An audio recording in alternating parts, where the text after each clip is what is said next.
Бұл уақытқа дейін ұстаздар жұмсалмайтын жерге барып жұмсалып, жөнсіз өзінің тікелей міндетіне қатысты емес жұмыстарға барудан босатат бұйырса.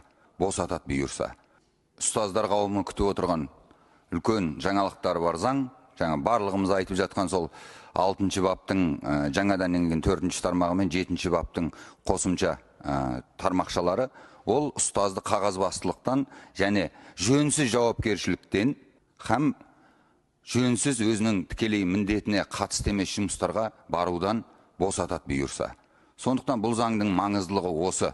Біз осы жерде отырған 90 әріптестің де ар жағында жоқ дегенде бір ұстаз тұр. Қазақ содан кейін айтады, ұстаз жақсының ұстамы жақсы дейді. Бұл уақытқа дейін ұстаздар жұмсалмайтын жерге барып жұмсалып, жылағанда да кеше Семейде 2 жыл бұрын шыршаға жүктелген мұғалім жерге омақасып құлағанда да ешбір заң қорғай алған жоқ. Бұдан былай, міне соларды қорғайтын заңды құптауға, қолдауға бәріміз міндеттіміз деп ойлаймын. Рахмет.